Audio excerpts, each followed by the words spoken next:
providing us a little entertainment during the interlude. And then, of course, all the staff here at Pierce for being so welcoming and hosting this event for us. And finally, to Chancellor Dr. Francisco Rodriguez, who took the time this morning to be here on campus. He is currently engaged in the confidential one-on-one interviews with the finalists. So if they're not here being presented to you, it's likely that they may still be in their confidential interview with him. So a busy day for our finalists. So this process began back in January. We had a 6-week recruitment period that was statewide and national. We received over 30 applications for the position. The search committee, who I see members of the search committee here today as well. I want to extend a special thank you to the group of people from Pierce College who represented the different stakeholder groups and did a great job of working very hard on the search committee. They were able to screen those 30 applications. We were successful at selecting the top 11 to be scheduled for interview. From the first round interview process, the committee narrowed the field to the 4 top finalists that you'll have an opportunity to meet today. So a special thank you to them for that work that's been done ahead of time. Concluding today, there will still be an opportunity after the chancellor meets with the finalists for him to introduce those finalists to the Board of Trustees. That's tentatively scheduled for next Wednesday. So the process is right on the edge now of completion, and your wait should not be much longer. Okay, so I think that gets us through kind of where we've been, the work that we've done to get here, the people who have worked really hard to make it happen. Now, without any further ado, I'd like to introduce our first finalist today. Remember, this opportunity for an open forum is a professional courtesy on the part of the process to be able to introduce these finalists to the college community. It's an open forum, but it's not an interactive forum. We are being live streamed. We are visible online, so people who aren't here can see that. But to comply with our EEO requirements, it's important, that's equal employment opportunity for our students. It's important that we provide a consistent interview experience for all candidates. So the one way to make sure that an open forum is consistent is we enlisted volunteer questions from the campus in advance. HR vetted those questions and prioritized them for us.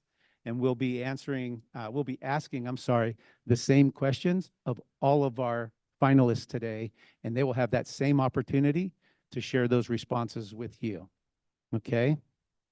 So the first person that I'm delighted to welcome to the stage may not need as much introduction as others. She currently serves as the interim president for Pierce College.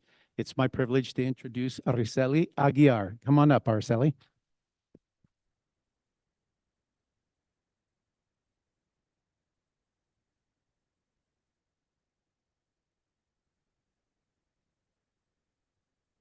She's going to have about 3 minutes here for opening comments and self-introduction, and then we'll begin our scripted questions. Please. Good morning, everyone. I have been a resident of the San Fernando Valley since 1963 when my family immigrated here from Cuba. So English is my second language. And I have also participated and been employed in the area and went to school in the area. Of course, my first experience in higher education was at Valley College. Then I went on to City College, then to West. So I've been at 3 LACCD colleges as a student. Then I went on and transferred to UCLA, and then went on and got my MBA from Pepperdine.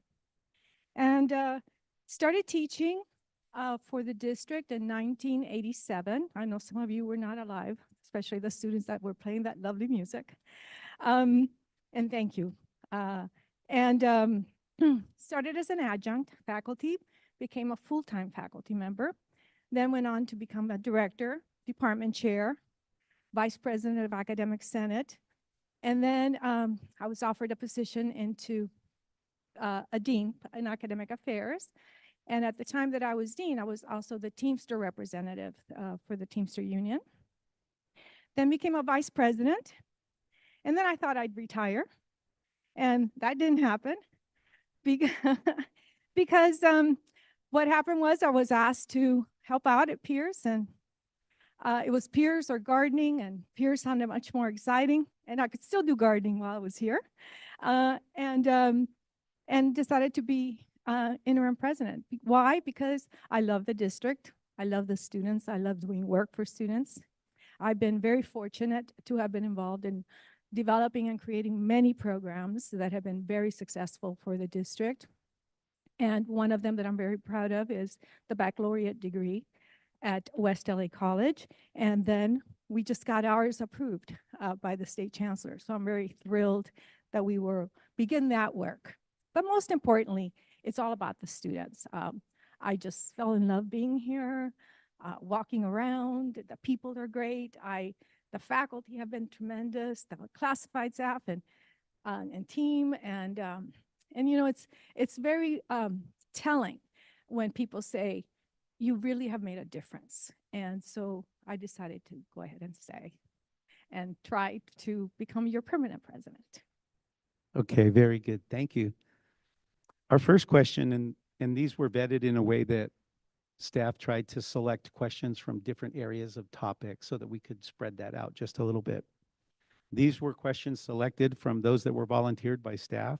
The first one, many of our college's student population come from families whose parents have not attended college.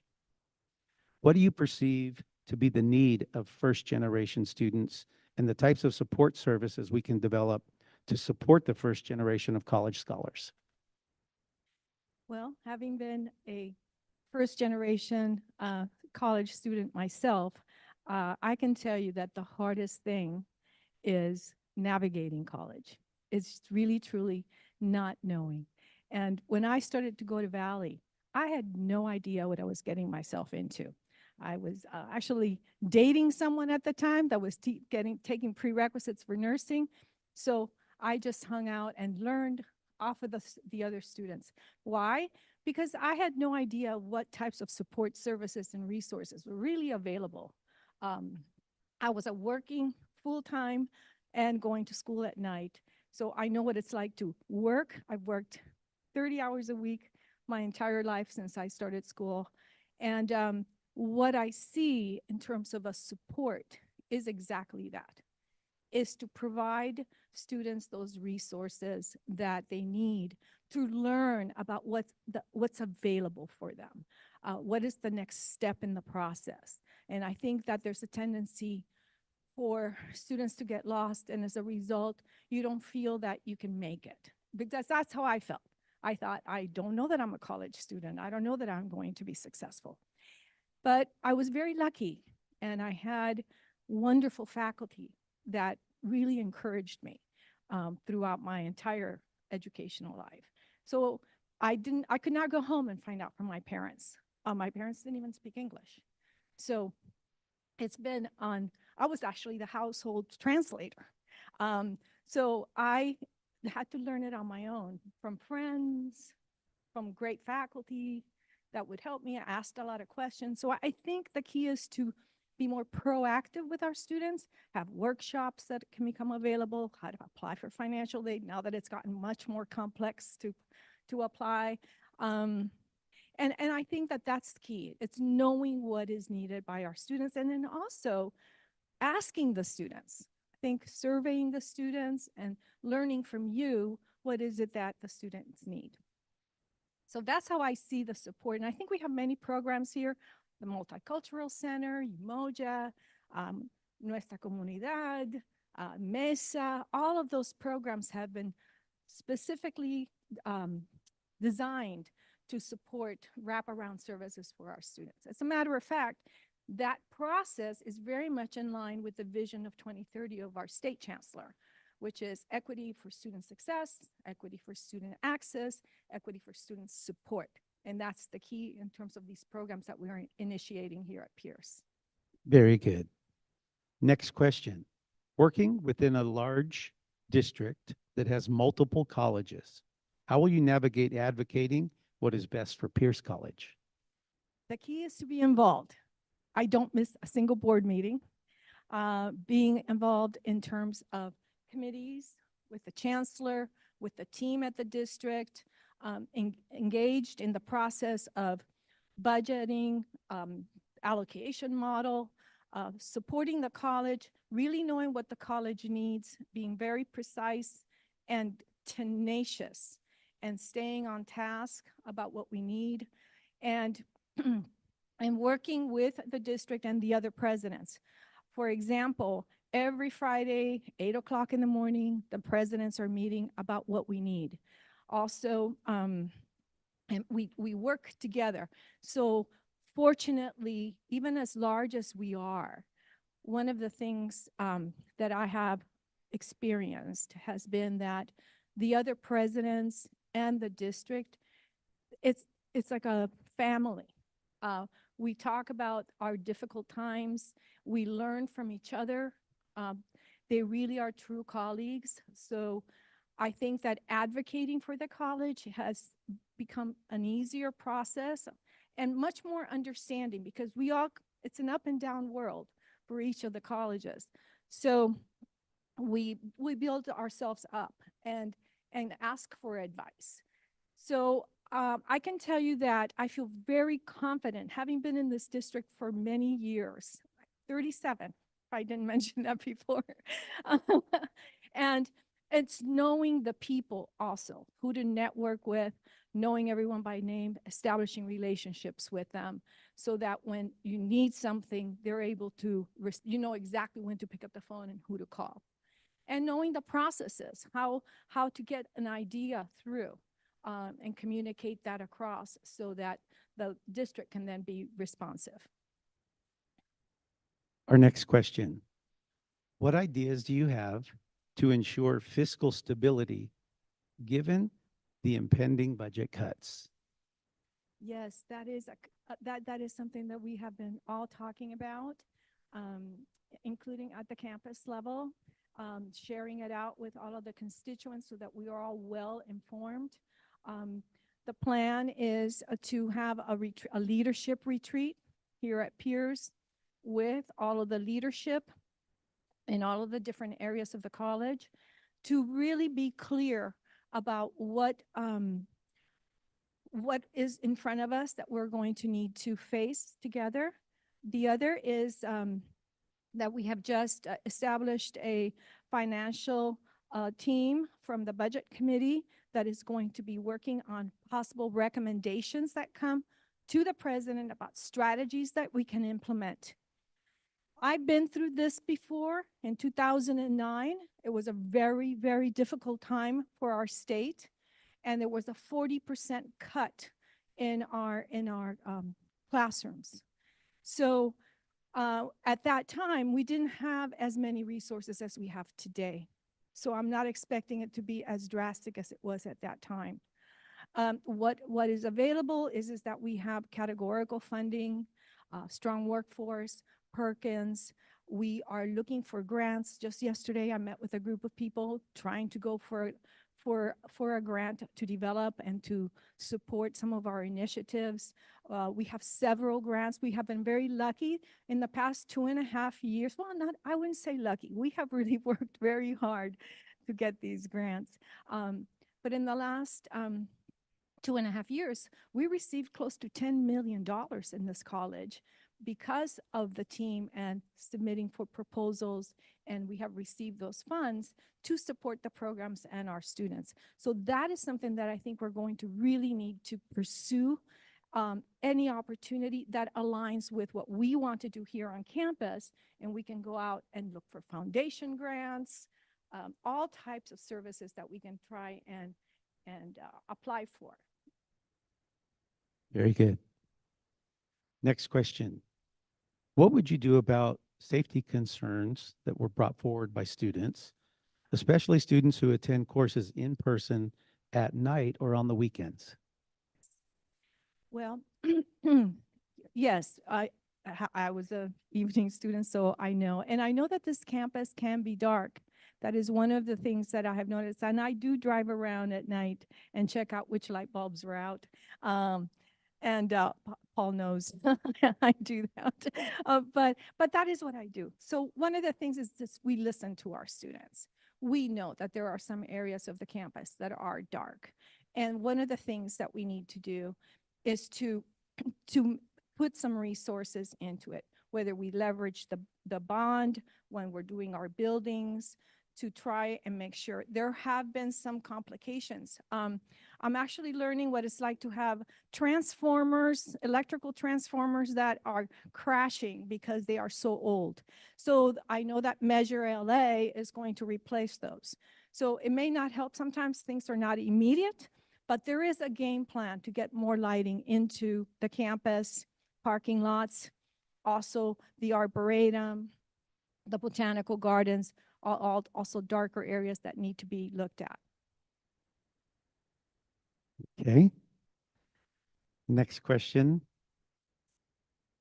What should be the role of a college president in raising funds to support special student populations such as veterans, former foster youth, dreamers, and formerly incarcerated? Yes. Most of the grants that we apply for have to align with our student population. Foundation grants, for example, tend to be a little bit more flexible, but there are funds like the Student Equity and Achievement Pathway Program, otherwise known as SEEP, is a project that works, that is aligned with exactly the groups that you just mentioned, which is to establish equity. So those funds support those types of activities, wraparounds, like for more additional counseling in some of these areas. We have the Umoja program.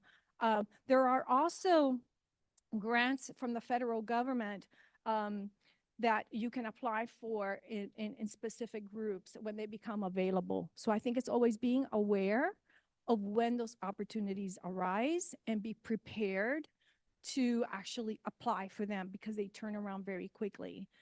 But I have received from primarily Black institutions. We have applied for that in my prior institution that I worked at to support Black students. And we started a program called Black Scholars at that school, similar to the Umoja program here at Pierce. So it's just to ensure that that funding sources are looked at, you apply for them, and to support those initiatives. And I think that the state chancellor's office is also very supportive of this. So the state often does provide those kinds of funding. Next question. Please tell us about how you've supported access for students with disabilities in the past, and how would you continue that work here at Pierce? Okay. Yes, and that is a growing population. One of the things, one of the very early data points that I looked into was how many students we have in Umoja, how many students do we have in EOP&S, how many students in CalWorks, so that we could see how much support was needed to double that. And for example, I know for a fact that in DSPS, our students with disabilities department actually says practically doubled. And as a result of that, I knew that we needed to place some additional resources. So when asked to rank faculty positions, one of the very first positions that I approved was a second DSPS counselor to support that student body that's growing. Also, the same thing happened with the opening of the Multicultural Center. That is also a place that can support our student veterans, for example. One of the things that I've done is I've connected with the Veterans Administration that is about 2.5 miles from here. And they have approximately 5,000 veterans that are actually trying to get service, and they're very interested in joining our college. So I think it's looking at just being open to it. In terms of getting back to DSPS, one of the things is I know that in the Multicultural Center, We have designated spaces for safe zones for students to go into and rest. We have respites that rooms that we can provide to our students if they need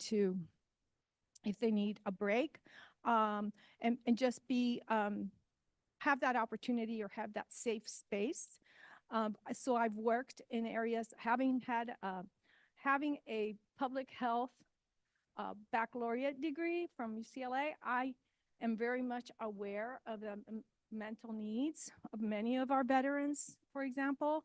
So I'm very sensitive to that from a humanistic approach and being empathetic to all of our students that have any kind of need that they may ask for or request through either the department or even to a faculty member. What 3 strategies would you propose to help build on-campus enrollment at Pierce College? Oh, 3 strategies for on-campus enrollment. Thank you. I would say that we have some areas that are impacted. Some of the areas, and for example, in the sciences, in the STEM area, anything STEM is highly impacted. So building that out is a little difficult because they need labs. So we're expanding ways in terms of combining online lectures and then the labs. Also, our non-credit area. Our non-credit area is an area of opportunity for peers. We need to build it. We need to offer the programs. And the other is packaging of courses that we are already offering in a way where we are establishing additional degrees. So we're already doing the work. The students are already taking the classes. What are some of the key areas that are already, the students are taking the courses and we just repackage them? An example, a nutrition associate degree for transfer. Many of our students are taking all of the courses in that degree, but we don't have that degree available. So working with the academic senate so that they can get that degree processed and then we can confer those degrees. The other thing is certificates of achievement. We have many certificates of achievement that need to be aligned with the new funding formula. So readapting those. And the faculty has been very hard at work to get this, to get these certificates aligned to the funding formula. And why is that key to enrollment? Is because then the students complete and there is this sense of achievement and accomplishment for the student to then continue. So then you're retaining the student engaged in their curriculum and in their pathway, either to work or to transfer. So those are a couple. The other is, of course, continuing to pursue baccalaureate degrees. We keep the students here. It's more affordable for our students. And I think that that is one thing that students could really just empower them to be able to get a baccalaureate degree for $10,000 is unheard of. But many of you have heard as a student, it's over $100,000 to go to some institutions. So that's an enrollment opportunity for the institution, and that's why I would pursue something to support those efforts from the faculty. So those are some of the things that I would do for enrollment management. Very good. This is our final question. Student success, access, and equity are among the most important core values at Pierce College. Please share your experience that demonstrates specific actions you took and decisions you made to combat systemic racism and promote racial equity. Okay, absolutely. One of the things that I'm most proud of, and I know that Pierce is ready for it or will be ready for it if I become your president, and that is that I'm very proud on the institution that I worked at before when I was at West LA College. We did a lot of this work. How do we close the gaps with our Black and Brown students? What do we need to do to our curriculum so that our students can be successful and complete? What types of things do you need to do? One of the things that I have done all my life, has been to change the face of our, to have faculty that represent our students. So it's to diversify the faculty. So that's one way where students can then see themselves as a faculty member or, working in that particular field. An example is, right, within the 2.5 years I've been here, we hired 38 faculty members. 50% of the faculty members were people of color. So it just goes to represent our student body. Then the students see themselves. But I want to go back quickly to the statement I started with my prior institution. With all of the programs, let's just the primarily Black institution, the Black scholars that I mentioned, that particular project, we wanted to close the gap in the Black and Brown students. One of the things that happened was we looked at everything. We looked at our design of our certificates, our degrees, some of the things that I was just mentioning here. What ended up happening is that college applied for to be a Aspen designated college. It's one of the top, that college now is one of the top 150 colleges in the country. So they have just been designated, but it was during the time that I was there. And of course, it wasn't me. It was the faculty. It was the staff. It was the students. It was everyone was working, trying to close that gap. And they did it. Success, retention, transfer, and persistence is what all the measures that were looked at, and that college showed and demonstrated that consistently over 5 years, they completely closed the gap in our students of color. Very nice. Now you have the last few minutes to make any personal closing remarks. Okay. Well, thank you. First of all, I want to thank the committee. I want to thank the chancellor. Thank you, Stan. You've been very supportive. And I thank all of you for being here and coming to see me.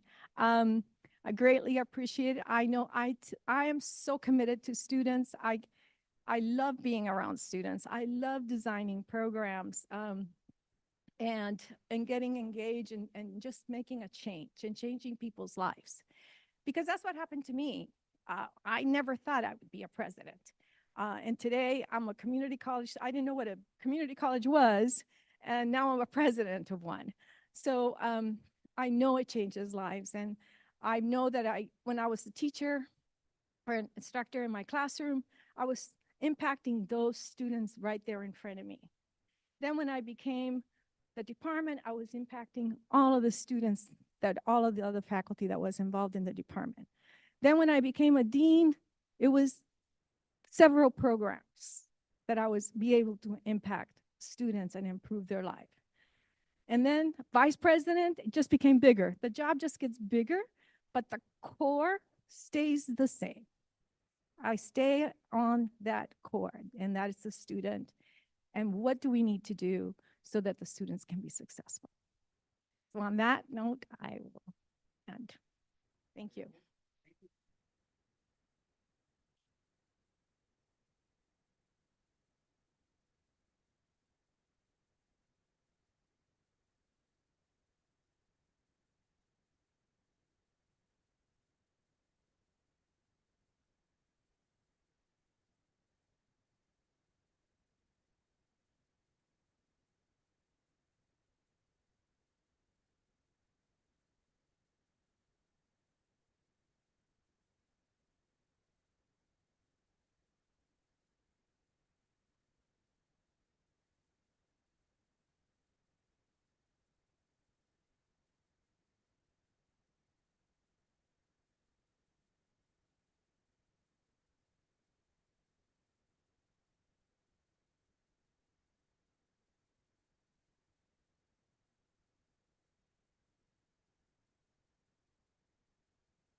Good afternoon, everyone.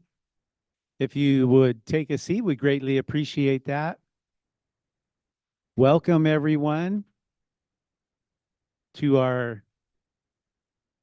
Pierce College President Finalist Forums. It looks like we have essentially the same audience we did for our first presentation. So I will dispense with a long list of opening remarks I've already made because you've already heard them. But of course, I would like to extend thank yous to everyone involved. Special thank you to the students providing us music, the staff here at Pierce College for helping us get everything arranged today, and the support from the district office and the chancellor, of course. So as we shared earlier, we now have 4 finalists. You're getting the opportunity this half hour to meet the second of those 4 finalists. We'll give him an opportunity to, again, make some brief opening comments and a self-introduction. We'll ask him the same questions that we asked our first candidate. Those have been derived, remember, from a campus-wide survey of questions that came in. And then we'll have a few minutes at the close of this half hour for him to make his closing remarks. So without any further ado, it's my privilege to welcome our next finalist, currently serving as Vice President Interim at Cerritos College, Dr. Wei Zhu. Come on up, Wei.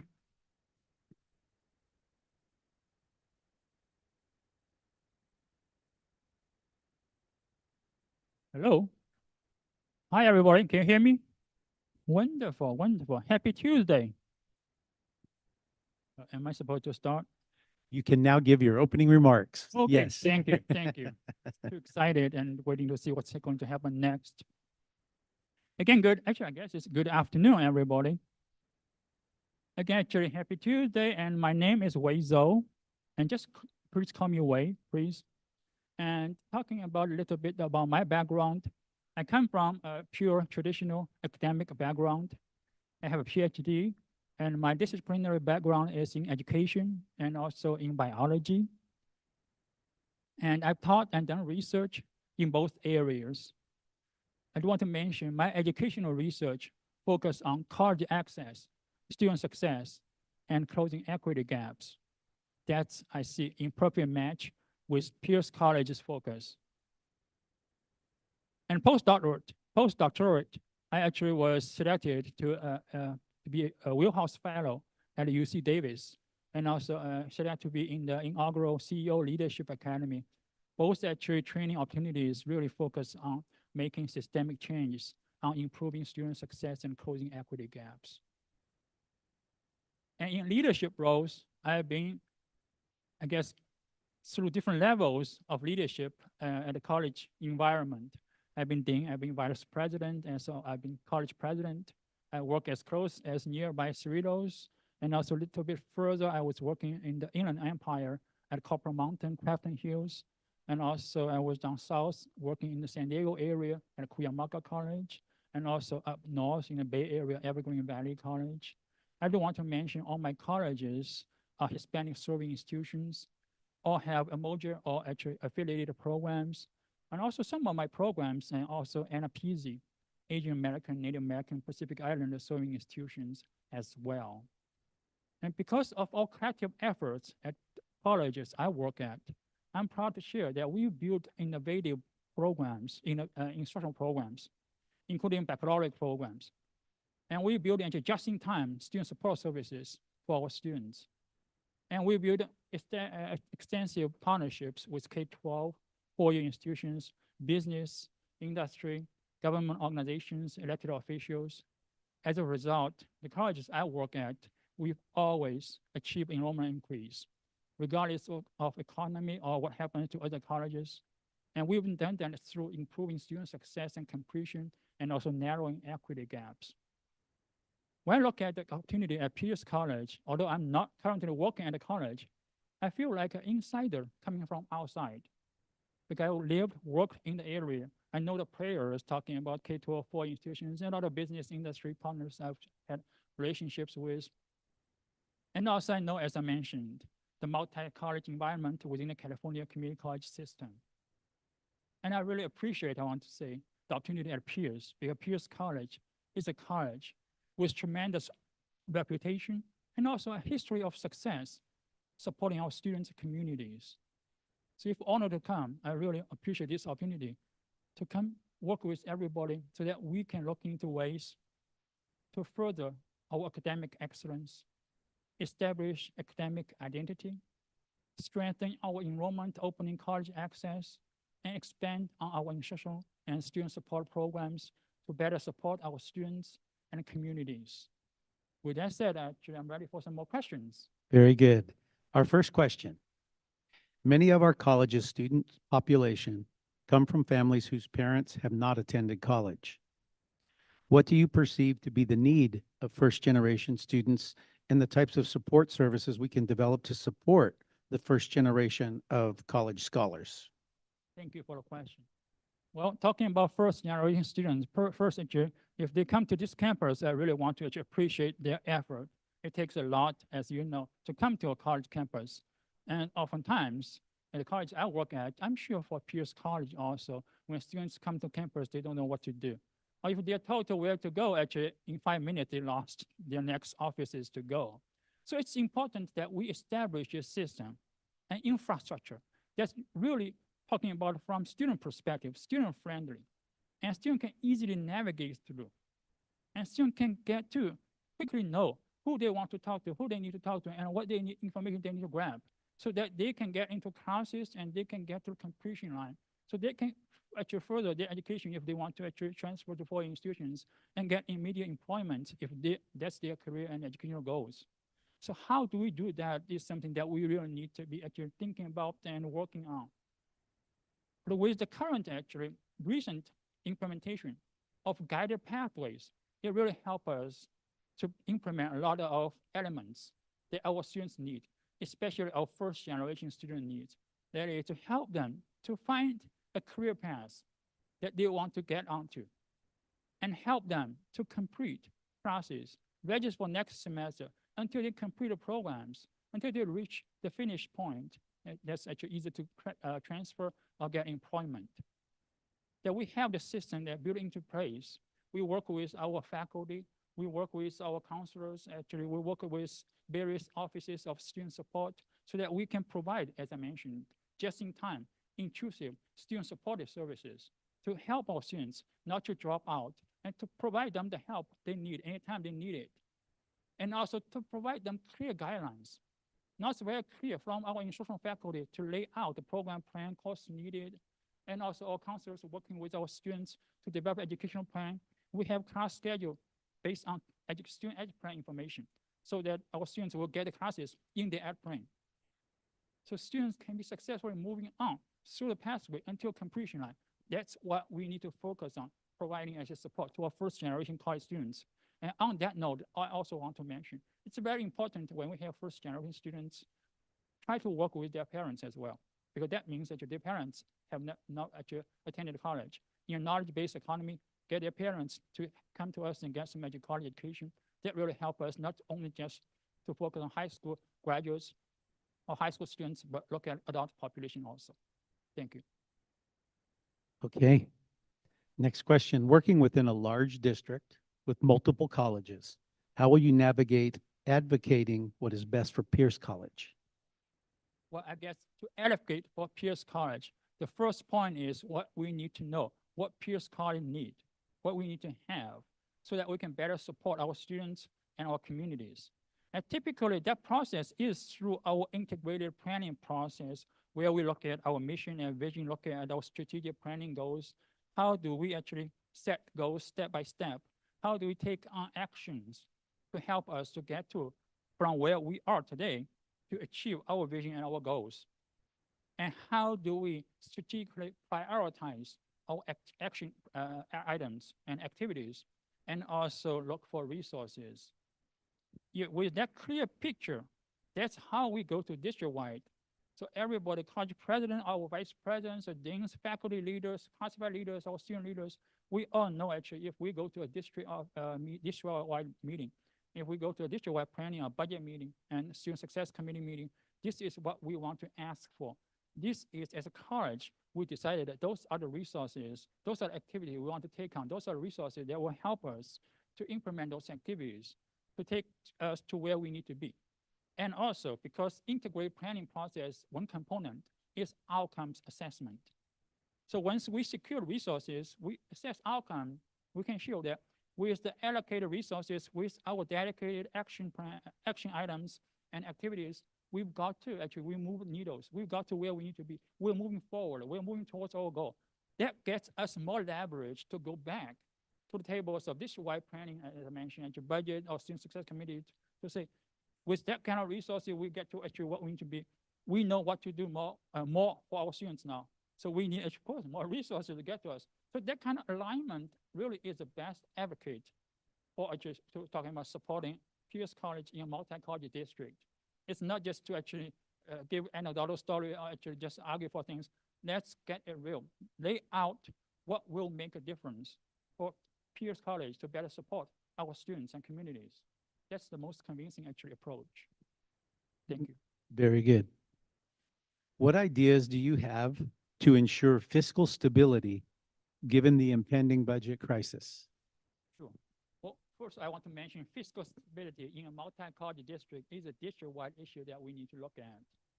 And what it takes also is good planning process and being able to see beyond. That is not to budget and plan for next year or actually next 2 years, looking for actually what's happening next 5 years or even 10 years, especially within the California community college system. As we all know, the budget situation is cyclical. And it's related to the economy, related to student enrollment, related to a lot of facts, but it's cyclical. So we need to be able to see 5 years and 10 years beyond, so that when we actually plan for items, plan for especially budgetary items, we are not actually overly proactively actually talking about reducing services or reducing programs, actually taking actions that may hurt our students and our programs, as well as oftentimes employees. Be able to see beyond and plan well. And hopefully district-wide, actually, we have a healthy reserve built up when the time's good. Again, like I mentioned, it's cyclical.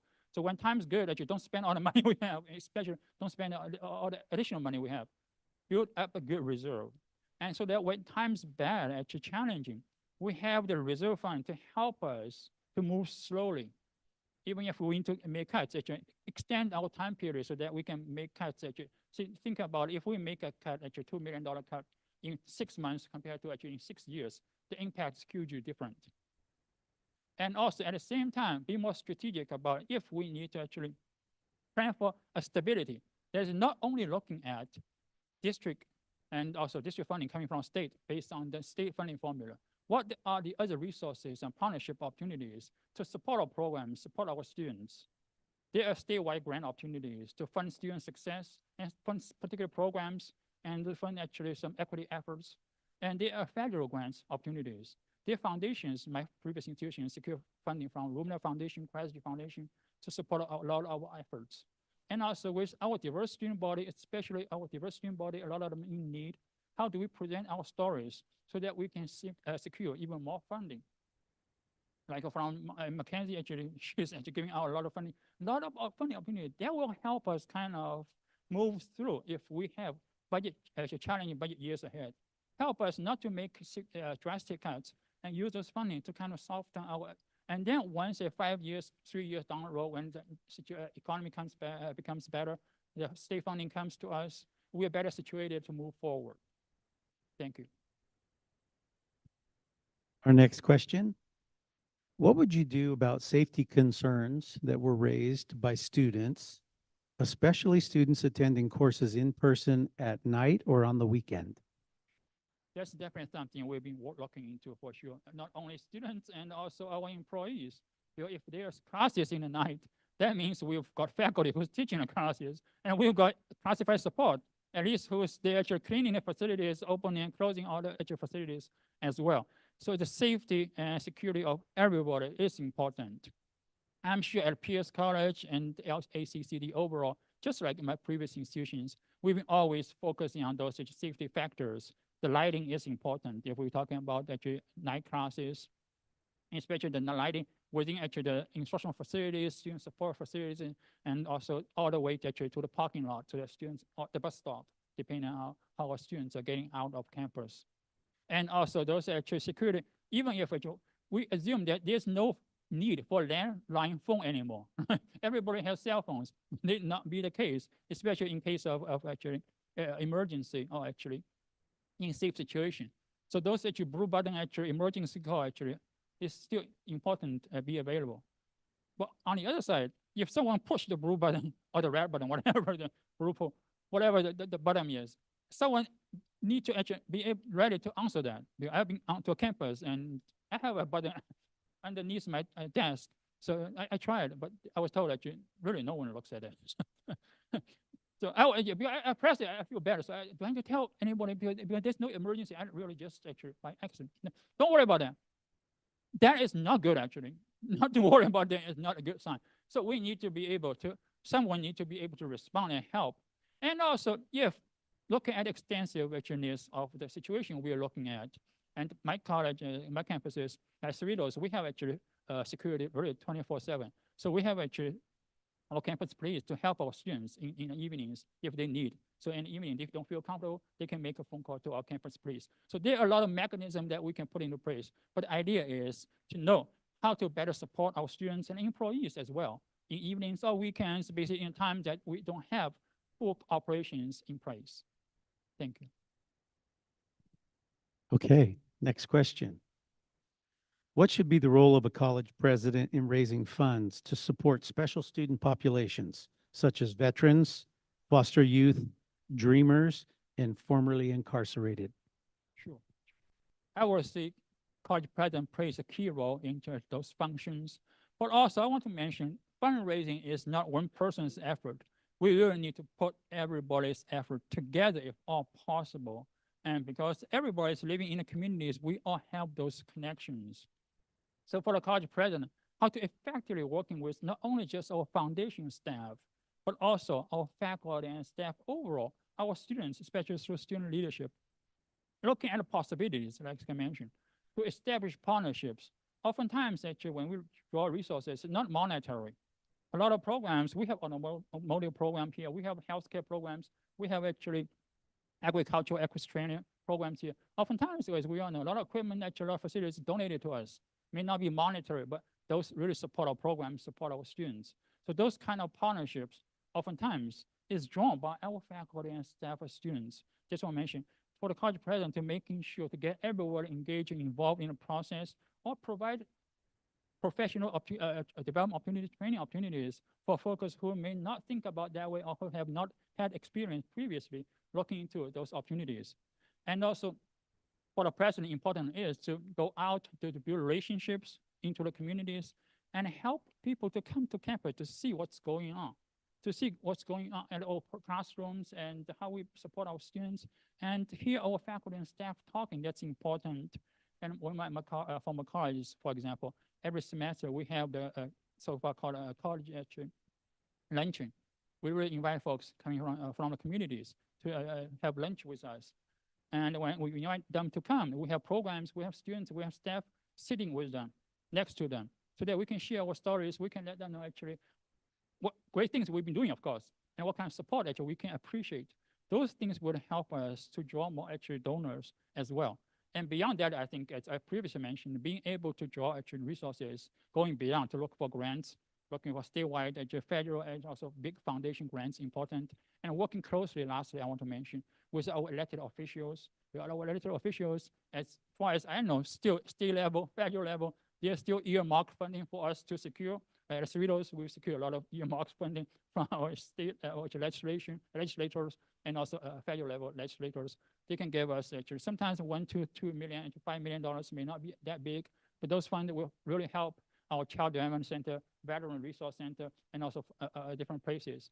And when talking about VRC, one example I can give to you, at one college I work at, Crafton, we work with our local Bank of America Foundation because local banks have that foundation.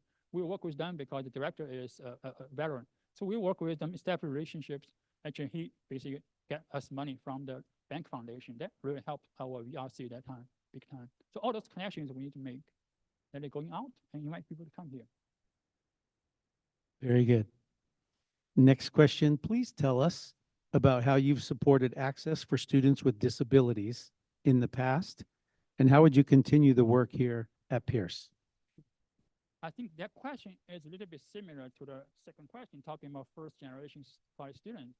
Really is, we first need to listen to our students and show what you need, how we can help you.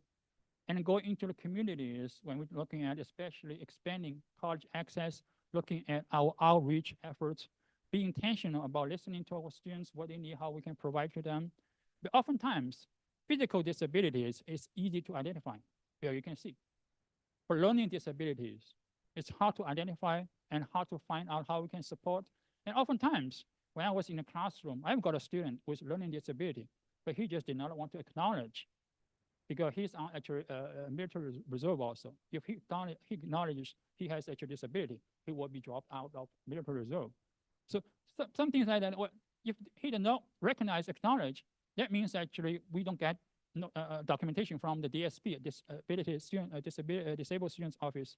Now we change to student accessibility services. So we don't get from either actually DSP or SAS offices. That means that we cannot officially provide support for students based on actual proper documentation. So that really gets us to think about how we can better support our students, especially with various actual levels and different types of disabilities. From my own experience, it's always to look at, based on student needs, let's work on working with our actual faculty, working with our classified support staff, and once we hear students need, how we can provide those accommodations. And nowadays, I do want to mention, it's very important for us, with us since the pandemic, we've greatly increased our online and remote class offerings and also student support services, making sure that accessibility piece is critically actually mentioned and being intentional about support our students with a disability, whether physical or learning disabilities, in actually online classes or online student support services. Be mindful about those kind of things. It's critically important, which means also we need to provide proper training and professional development opportunities for our faculty and classified professionals, and also as well as managers who are providing support to our students with various and the different kinds of disabilities. Very good. Please share 3 strategies you would propose to help build on-campus enrollment at Pierce College. Sure. Talking about 3 strategies, well, the first thing I would say to go to actually look at outreach. That's the actually first thing important. Making sure we open our doors as wide as possible. One good thing about Pierce College is we serve a diverse community group. So how do we provide classes and programs to serve everybody so that the best actually resourced, talented ones, university-bound students can come to us to get a head start, can actually get to their target institutions, whether UC Berkeley or Stanford, UCLA, as a junior student upon graduation from Pierce. At the same time, more important is how to serve the lack of resource population, lacking resources because of their family income, because they actually, like just mentioned, levels of abilities and disabilities, because of their language proficiencies, because various backgrounds, actually, how do we support them? Open our doors as wide as possible. And at the same time, looking at adult population, as I previously mentioned, it's important not just look at one. The second piece, I will say, is to provide our students what they need. I think I kind of covered that already. That is using the guided pathways as a framework. We guide students to the career education path they want to actually join, and provide the classes they need to have so that we can get them to completion line. If you think about that, the first priority I talk about is getting students in. But getting students in piece every year, that's 20% of our student population. 70% of our student population is continuing students. So if we can help our students stay in their educational career path until they finish, instead of allowing them to drop out, if you think about the Pierce College current semester to semester retention rate and year to year retention rate, and also in addition to the college course success rates every semester, if you count those numbers, we lost pretty much half of students after a year. So if we can strengthen in that part, that will help our enrollment. The last piece I want to mention is looking at institutional barriers, looking at barriers that impact student access to classes, financial aid, different support services, that really, and also help students with their personal barriers. whether it's food and housing and family, transportation, childcare, find ways to help support our students. Those will be the three things I look at for enrollment. Okay, our very last question. Student access, success, and equity are among the most important core values at Pierce College.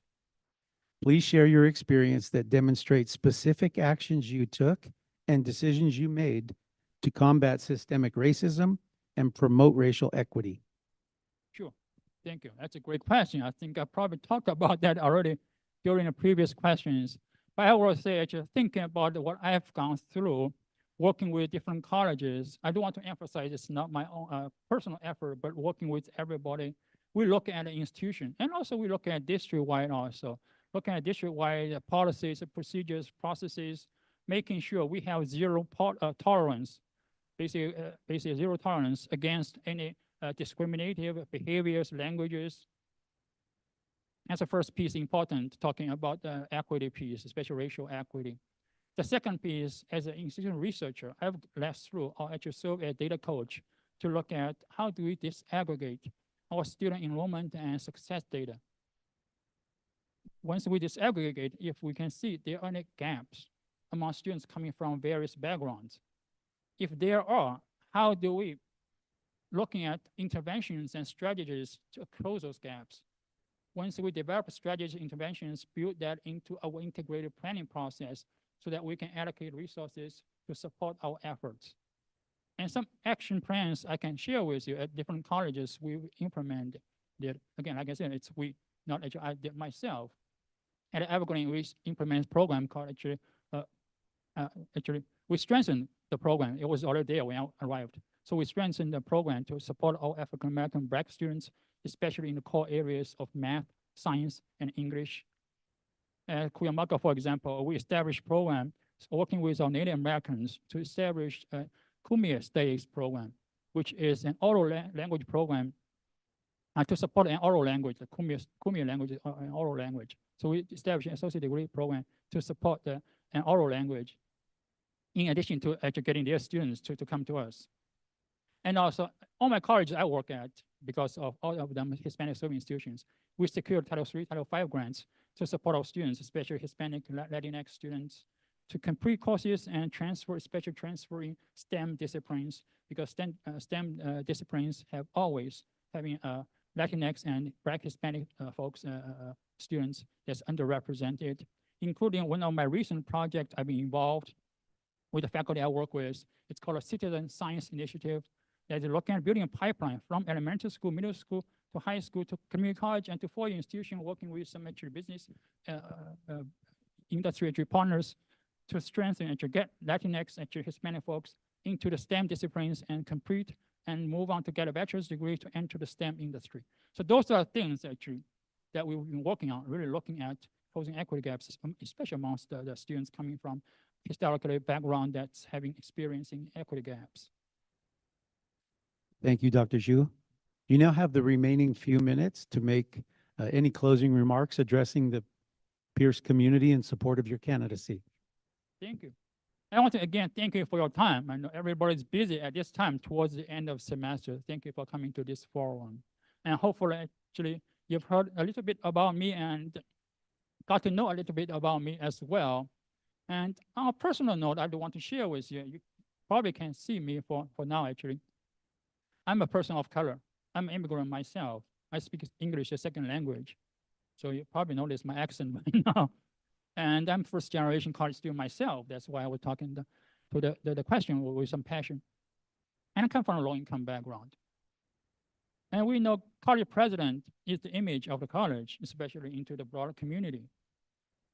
So if I'm honored to be selected to be the president of Pierce College, I'd be really proud to represent the college as the image of the college, representing our student demographics, community demographics. And also I'm happy actually, when I talk to students, oftentimes they come to me to say, hey, I want to be you in my future, to be a college professor and college leader. I always told them, yes, actually, let me know how I can support you. But work hard, of course, work hard to get to where you need to be. But let me know how to support you, because I feel proud of being a role model for our students. And also, I don't want to mention, if honored to come, I really want to come to work with everybody, as the previous mentioned. It takes all of us to get to where we need to be. It's really coming from where we are. We are a great, wonderful institution, peers at today, but how do we build a vision? How do we build our academic identity? How do we actually strengthen and moving on to achieve more academic excellence? How do we build more programs for our students and communities so that we can do a lot more? Especially we can be focused more on what we talk about, improving student success, improving community success, employee success, as well as closing equity gaps. It takes all of us to be actually strategic, be able to understand clearly where we are today, and to be able to develop a shared vision so that we can together get to where we need to be and take actions, secure resources, whether it's within the district or from the communities, get everybody together. I think the broad-based buy-in, if we as a college can get on the same page, we can go out to the district, into the communities to say the same things, to tell the same actually stories of success, and also to ask for the same actually resources we need. We can go a lot further. Thank you. Okay, join me in thanking Dr. Wei Zhu.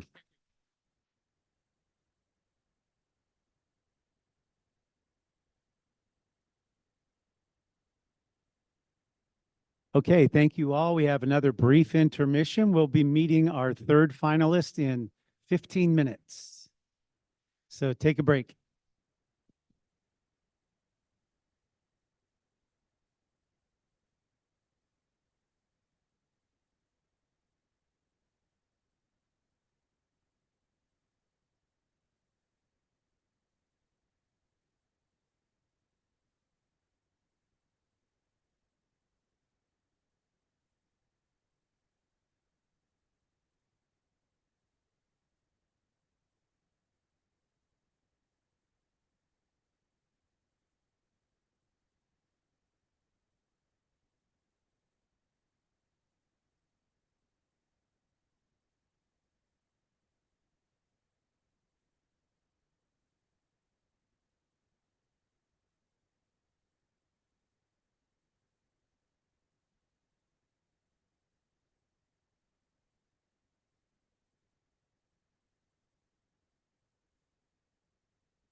Thank you, everyone. We're getting ready to resume. If you take your seats, please.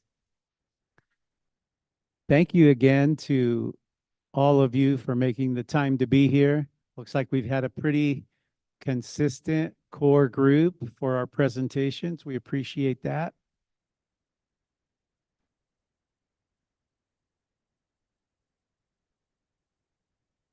Thank you again. My name is Stan Carrizosa. I serve as the search consultant with Community College Search Services, who's been enlisted to help assist the chancellor and the board in selecting the next president for Pierce College.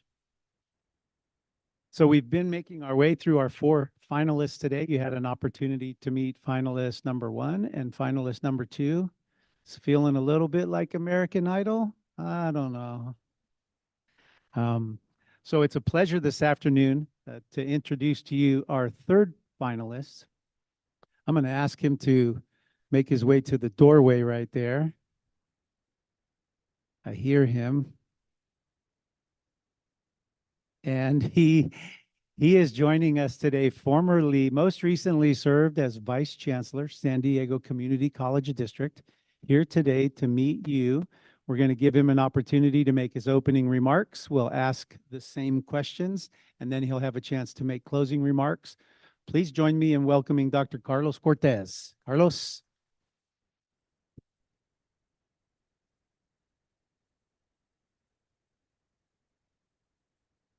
Excellent. Thank you. Thank you very much for allowing me some time with you today. Again, my name is Carlos Osvaldo Cortez, the oldest of 3 children born in Meriden, Connecticut, to Puerto Rican parents. Grew up working class.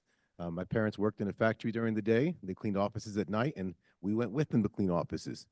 Grew up on a farm. I had over 300 rabbits as a kid, and my first job was at the age of 13. I worked 5 hours a day after school, Monday through Friday, in a greenhouse, and I worked there for 10 years. And so I love gardening. It's my favorite activity to this day. We didn't have much growing up, but my parents really valued education, and so they used the little funding that we had to ensure that we got a solid parochial school education, which allowed me to go to Georgetown as an undergraduate, double major in sociology and history. Sociology thesis was the rise and incidence of homelessness amongst women and children, and my PhD, master's, and baccalaureate degrees all study and emphasize history, and specifically the role of African American women in developing social welfare policy. So I'm a political historian by trade. I planned to be a professor and accidentally fell into administration. I worked after graduating NYU with my master's and USC with my PhD. I ended up working for an organization called Teach for America in New York City public schools, and I realized firsthand the disproportionate impact that we have in our community for specific students, particularly low-income students of color. And so I've dedicated the last 25 years of my life working in urban education reform. I came out to Los Angeles after working in New York City schools for 2 years, and I worked for Los Angeles Unified School District as a teacher, as a union rep, as an assistant principal and a principal, and then 5 years at UCLA as an administrator, overseeing their teacher credential, principal credential, and counselor credential programs, about 45 state-approved credentialing programs, professional educators. And 11 years ago, I joined the community college system, and I drank the Kool-Aid, and I will never return. I worked in the Peralta system, Berkeley City College as a dean, quickly promoted to vice president after a couple of years there. I moved to San Diego, where I served as president of one of the 4 colleges. And respectfully, I've never been a vice chancellor. I served as the chancellor for the San Diego Community College District for the past 2 years. And last spring in March, my mother was admitted to the hospital with triple bypass surgery. And while in surgery, my father collapsed and was admitted to the hospital for stage 3 kidney disease and stage 4 liver disease. And I made the most difficult decision in my life to take a 3-month leave of absence.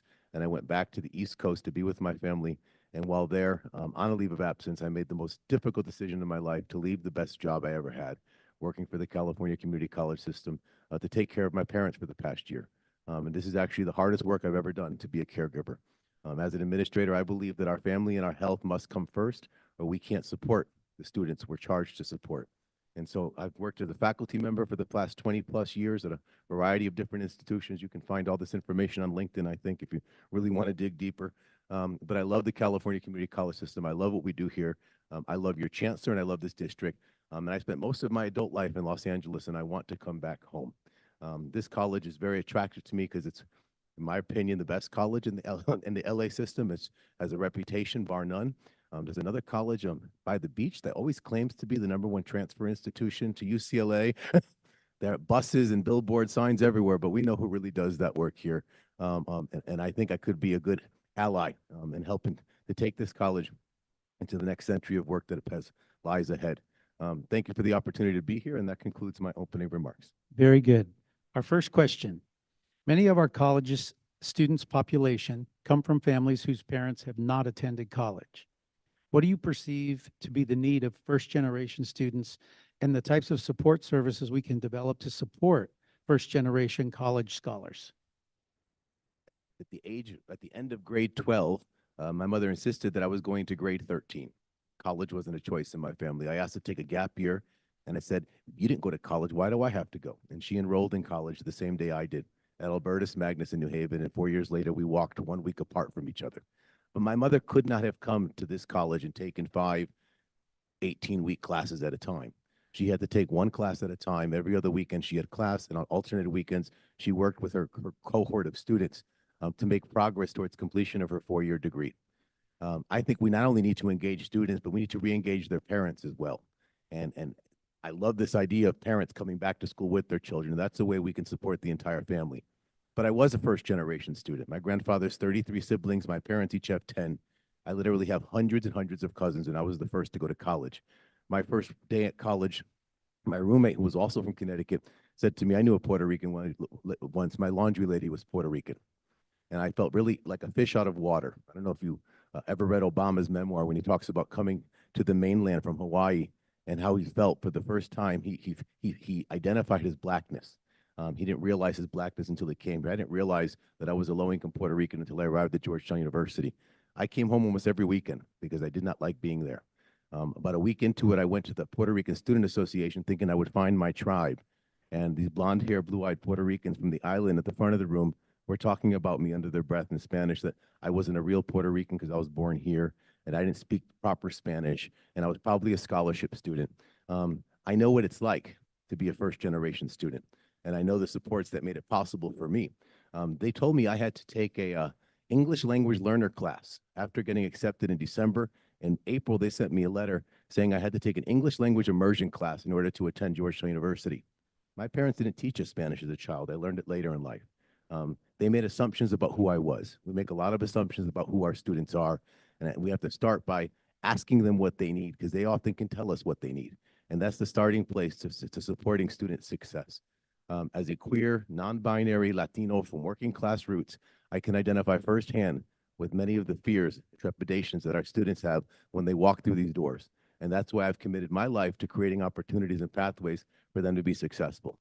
I think the best thing we can do for low-income students is find a way to help them earn money while they're learning.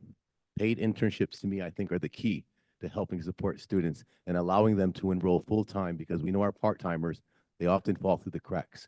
And it must involve holistic wraparound supports. At my last college, we had identified supports for childcare, transportation, housing, mental health, textbook and course book material affordability, food. We need to ensure that we're addressing the whole student as individuals to ensure that we are removing obstacles that prevent them from thriving when they're here.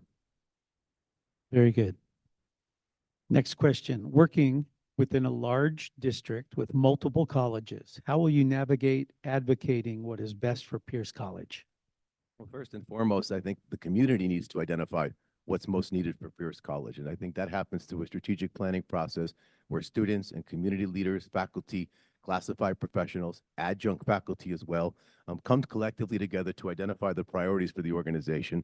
And then it becomes my job to go into the community and to try to access as many resources as possible from the district, and where those aren't possible, through entrepreneurial and development efforts, go above and beyond to raise that funding.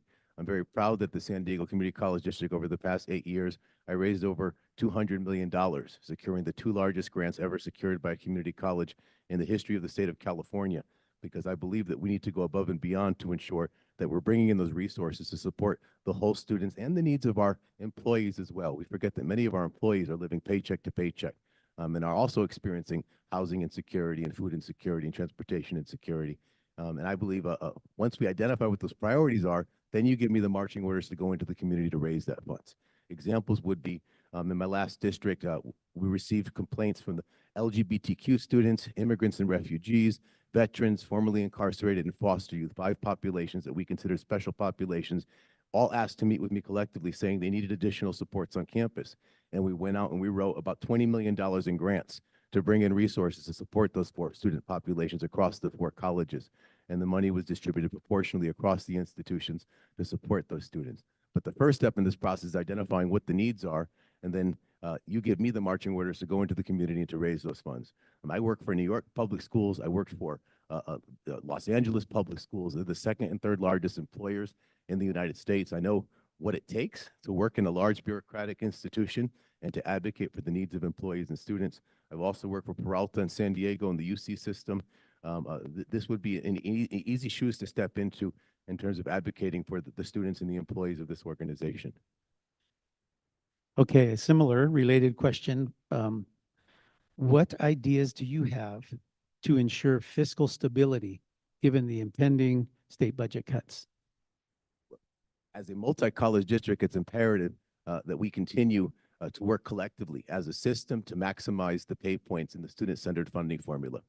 I'm very much aware that this is one of the 3 largest colleges in the district, and while I would not say it out of this room, we know this college brings the bacon home for the district. I've worked in multi-college districts before, and there's always a handful of colleges that bring in the majority of the revenue for the system itself.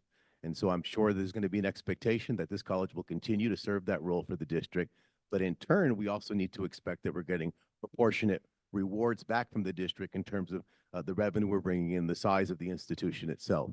I came into the San Diego Community College District and I inherited a $35 million structural deficit. The board was unaware of this deficit. As a president of a cabinet member of the chancellor's cabinet, I was unaware of this issue. It was not disclosed outside of the finance office and the chancellor's office that there was a $35 million structural deficit in our district. And so I was raised in a large family, and when there's problems, my mother said we put the problems on the table and we fix them collectively. And so that's what I did in the district. I brought together labor, academic senate, classified senate, and the board in a room, and I said, we have this problem. None of us knew we had this problem, but the reality is I alone can't fix it. And so we had hard conversations, and we decided collectively that we were going to move forward with an early retirement incentive, with a hiring freeze, freezing pay increases for 2 years, cutting anywhere and everywhere we could from the budget, non-essential materials.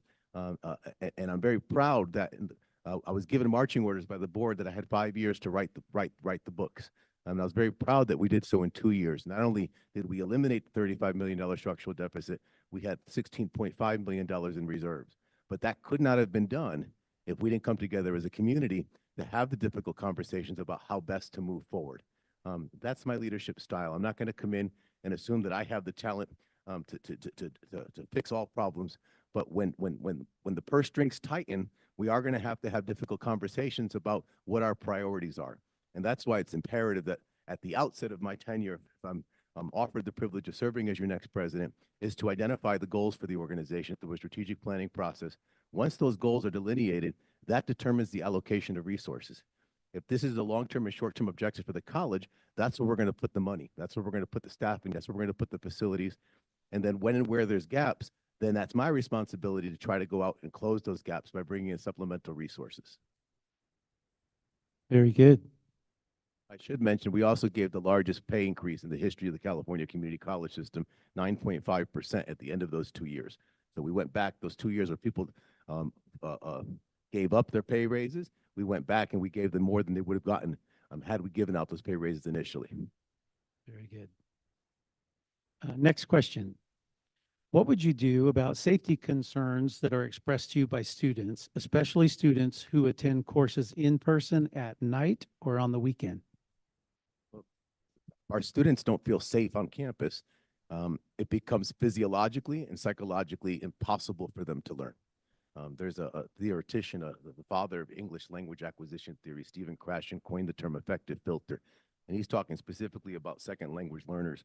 And he says that if a student doesn't feel comfortable in a class, if they don't feel safe to experiment with English language and make mistakes, then a blockage occurs that prevents them from being able to take in information, to process information.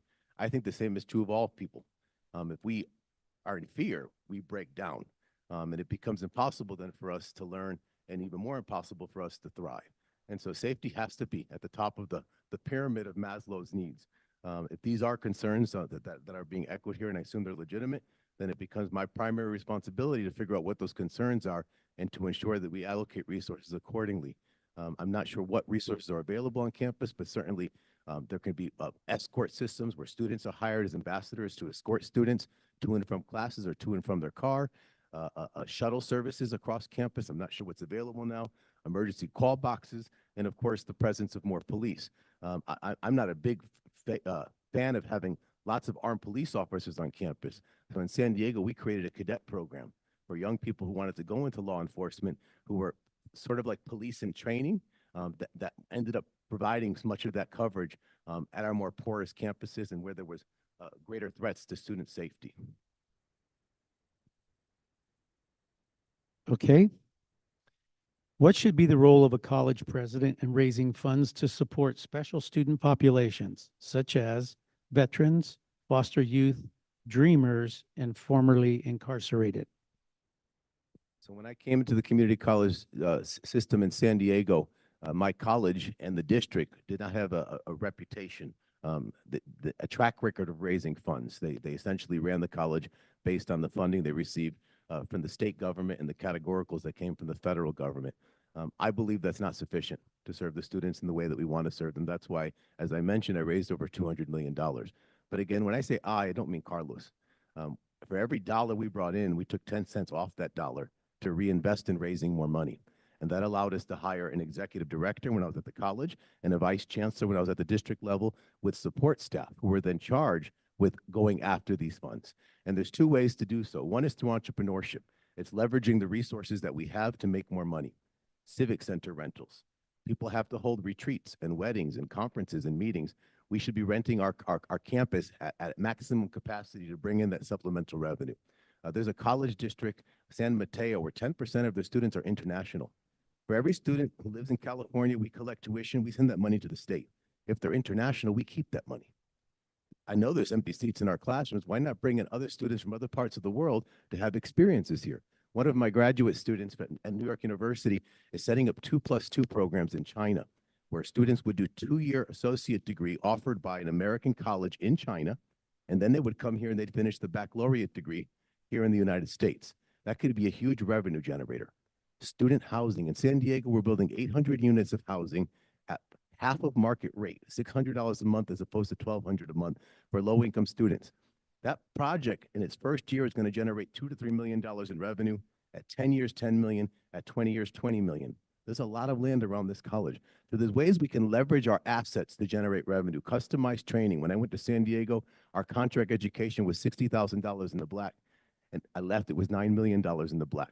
That's customized training for corporate partners, civic organizations, churches, providing them with training that their HR can't do for their clients and their employees.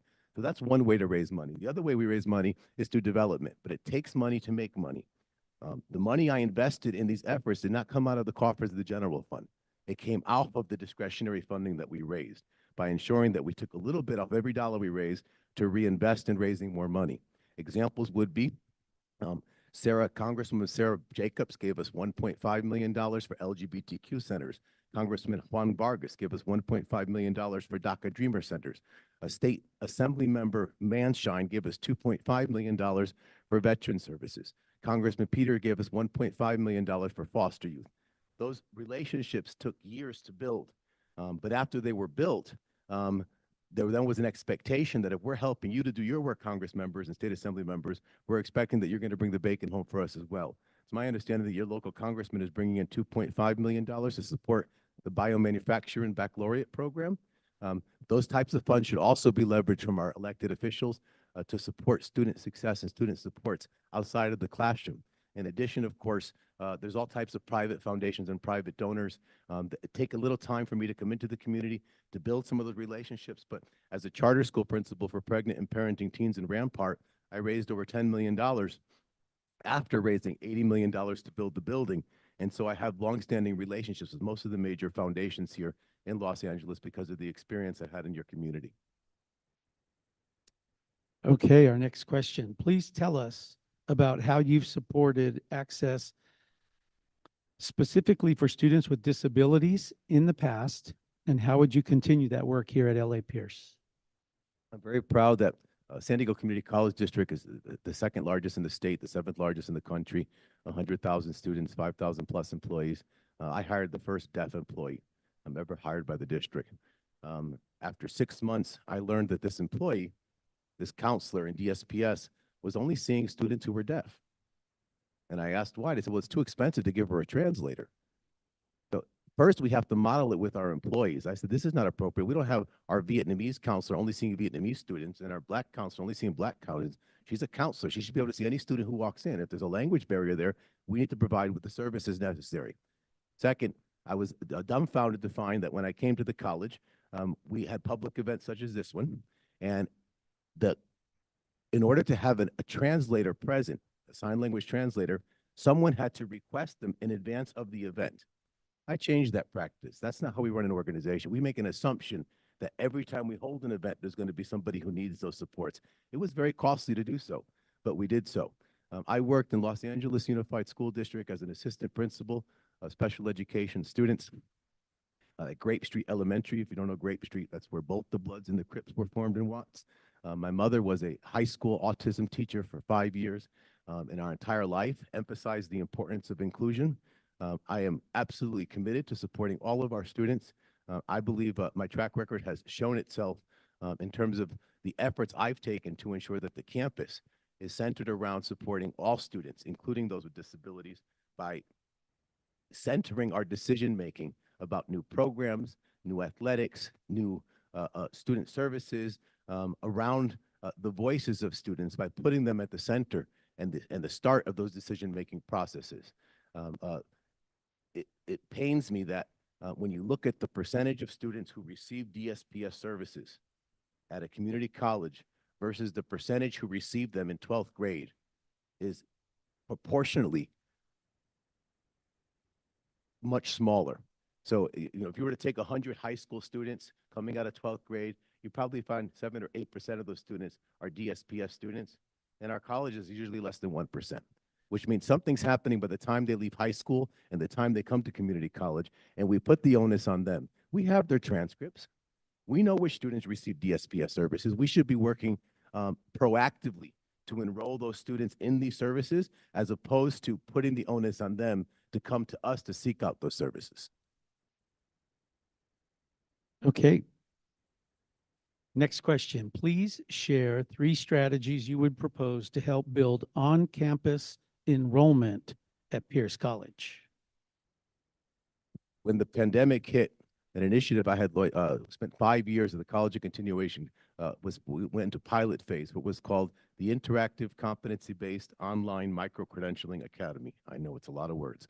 ICOM Academy. This was an initiative to create short-term CTE certificates, 3 to 6 months, and high-wage, high-demand pathways. Python coding, cybersecurity, mobile app development were the 3 we started with. Took us 5 years to build this program. Completely OER, zero-cost textbooks to students. Faculty had to agree to give up their textbooks to participate. It required face-to-face interaction online, not these online classes where you never see your professor and you never see the students. It required that students met online outside of class to participate in collaborative work. And when COVID hit in 2020, we went into pilot phase. My college at the time was less than 1% online courses. We received stimulus funding, and very quickly we invested in 44 additional certificate programs. And when COVID hit, every one of the California community colleges saw a decline in enrollment between 18 and 30%. My college was the only college that saw an increase. We grew by 35% because all these people became unemployed and they needed to get back to work. They needed new training for new career pathways. And we were the only college that was positioned at the time to take somebody in 3 to 6 months and prepare them to work in a new field where they could make a living wage. Now, it's not that I could have predicted COVID. What I can tell you is that technology will continue to forever impact the work that we're doing. Next, it's AI and the metaverse. A couple weeks ago, I was in a classroom, second grade classroom in St. Louis wearing goggles. That's how all the students are attending school.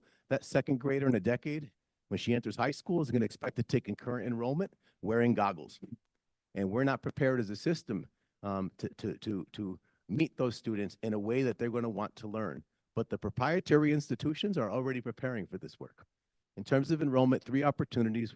We lost 3 populations during COVID. Well, we lost 3 populations over the past several years. The first one we lost about 15 years ago, that's working adults. I remember my mother, she could not have gone to a college and taken 5 full-time courses over the course of 18 weeks. She needed it to be broken down into pieces. We used to have PACE programs in the community college, but the degrees were liberal arts and business. What do you do with a degree in liberal arts and business? A 2-year degree. We need to have programs packaged for working adults that meet them where they're at. My mother wouldn't have wanted to go to class, excuse me, younger students, with 18-year-old students who are on their phones, flirting with one another, talking about what they're doing that weekend. She wants to go with working adults who have a different purpose in being that they're really focused on getting in and out quickly to get that degree or diploma so that she can make more money. Second, parent students. Childcare is a crisis in this country, and many of our students simply can't come to school because they don't have childcare. It's the biggest population of students colleges lost during COVID when students were stuck at home. We need to find a way to meet students' needs around childcare and to provide wraparound supports for students with children. And then third, Black and brown men. For some reason, they've abandoned and lost confidence in higher education. Black and brown girls are still coming. Young ladies are still coming in high numbers, and they're far outpacing their male counterparts. And the reason being is, from my perspective and what I hear, is that they don't see the value in a 2-year degree, excuse me, professors in anthropology and psychology. They want to get skills to get into the workforce to earn money. And so the way we bring them into the college is through short-term intensive job training programs that lead to high-wage, high-demand jobs. And once they come in and they have a certificate in Python coding, we then convince them or try to persuade them to continue with the associate degree and the 4-year degree in engineering. But we need to first get them to the door. Those are our 3 major challenge opportunities around enrollment. And then last, non-credit. Non-credit is the only FTES, the full-time equivalent student payment we get from the state, where we get 100% of guaranteed funding. And non-credit allows undocumented and documented students to come here and study for free. It's free of charge to anyone who enrolls. And this district does not do that much of it. My district had the largest program in the country. Of all the community colleges in the state, only one district, their 12th graders are not the main feeder. Every other district, the 12th graders are the main feeder into freshman classes at community college. In my district, it was our non-credit division. We should be building our own farm team to move those students from the farm into the big leagues, into degree pathways. Very good. Here's our final scripted question. Student access, success, and equity are among the most important core values at Pierce College. Please share your experience that demonstrates specific actions you took and decisions you made to combat systemic racism and promote racial equity. It always amazed me. And when I went to Georgetown University, it was like the red carpet treatment. We had a week of orientations, picnics for the parents, workshops, celebrations, concerts, barbecues. I felt so special. What do we do when a student enrolls in community college? We tell them they got to pay the bill. Why can't we give them the red carpet treatment and help them come into our organization and embrace them with the enthusiasm we know we have for them when they're here? And so it starts with access, and we have to help students navigate the process of getting into our organization. It's, applying to that statewide application. I'd rather spend 3 hours in the DMV of the Social Security office than my spouse tried to take a class on community college. We got into the biggest fight. 6 hours later, neither of us could fill out the application, okay? That doesn't happen in private institutions. They sit down with you. They walk you through the process. They treat you like a customer, not like an inconvenience. So it starts with access. When they're here, we need to identify what the obstacles are to their success and help mitigate or navigate or eliminate those obstacles so that they can thrive and they can focus on their purpose here. And I talked a lot about insecurities and supports we can provide, and I'm running low on time, so I have to be brief in my remarks. And then last, what was missing from this question is we have to help them make the next step when they're done with us, whether that's career, whether that's transfer, whether that's lifelong learning, whatever it is, we have to be there to help them connect those dots between access, success while they're here, and their goals when they leave. And in terms of, my entire career has been dedicated to, You know, my 3 degrees were on critical race theory before we had the term critical race theory. Again, I've talked about my personal identifiers. I know what it means to be part of a marginalized community. I know what it means to look, you know, stand outside that glass and not feel welcome inside the room. It's been the story of my life. And I have dedicated my life to doing anything and everything in my power to make sure that people feel included. Some key steps, you know, after the murder of George Floyd, my students and I, we held a fundraiser to raise $10,000 for Black Lives Matter. We held, you know, over the course of the last several years, a whole series of workshops and speaker series on racial equity. And by the way, not just racial equity, but we have to complicate our understanding of difference to really go beyond these traditional categories of race, gender, and social class, because difference is much more nuanced and sophisticated. It has to do with abilities and disabilities, our geographical course of interest, our linguistic diversity, our body size, our age, our family structure. That's what makes us all such complicated people. And we need to celebrate the richness of all difference. But certainly we need to recognize that in the history of the United States, race has been confounded with all these other experiences to just make the experience of people of color that more pernicious. And so I think it is incumbent upon us to be vigilant in our efforts to ensure that we are cognizant of disproportionate impact in our classrooms, and we're using data to ensure that we're closing the gaps between different populations of students so that all students are provided equitable opportunities and and allowed the same ability to achieve the highest outcomes possible for them and their families. The community college has changed the trajectory of families for generations. You all know this standing here today. We have tremendous power in terms of the ability we can help students to transform their lives. And I take that responsibility very personally. I understand the urgency of the work that we do and the immediate impact that our decisions have on the students we serve each day. And I take that responsibility very seriously. Thank you. Very good. 30 seconds. Any closing remarks? I'd love to be your next president if you'd have me. It's been an honor and a pleasure to spend the last couple of weeks here getting to know some of the students, some of the employees, visiting your beautiful campus.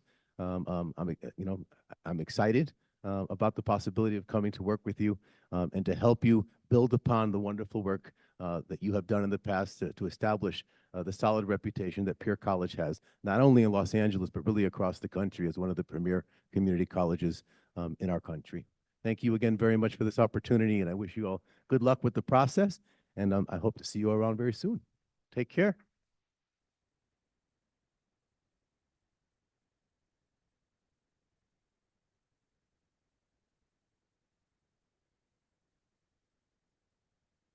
Okay, thank you, everyone. We're closing in on our afternoon together. We will be back here to meet our final finalist at 1:45, 15 minutes.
Okay, thank you, everyone. We're scheduled to resume. If you would please take your seats.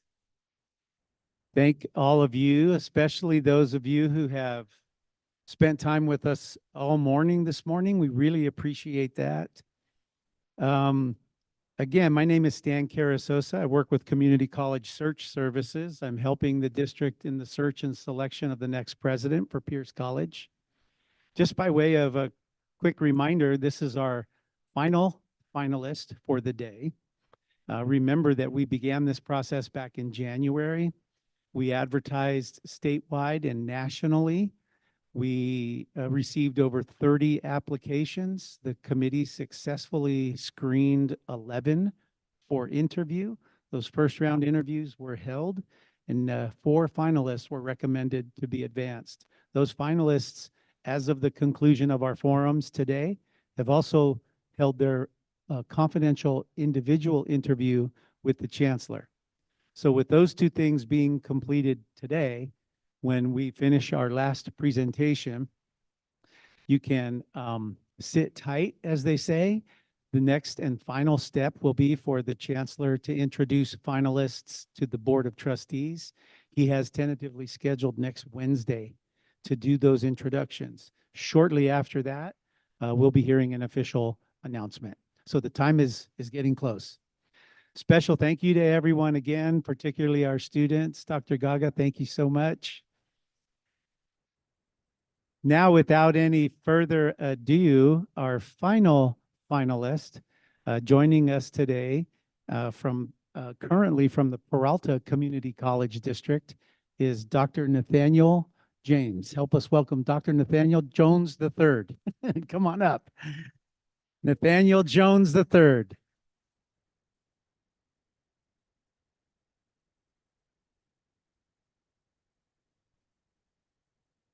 Well, good afternoon, everyone. Is it on? On. Okay. All right. So I hope you don't mind. I'm going to sort of walk around a little bit. It sounds like you guys have had quite an ordeal. And so The one, should be- excuse me, I'm sorry, Dr. Jones. The one thing that's important, we are being live streamed. Okay.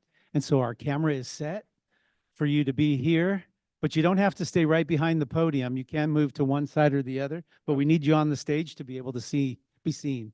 There you All go. right. Sorry. Sorry, folks. I didn't get that part of the instructions. Here, let me So- swap these out for you. I think this one's Is a little bit better? Okay.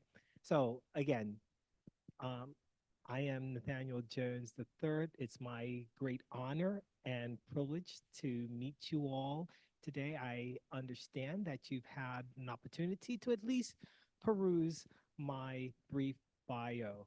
So I'm not going to spend a lot of time talking about me. What I'm really, really interested in is learning more about you and how, if selected, I can become part of your community and to serve alongside you to help advance the mission and to support and enrich and empower the students that call Pierce College home. But I will say that I would come to the role of president extremely well prepared. I have over 36 years of professional experience.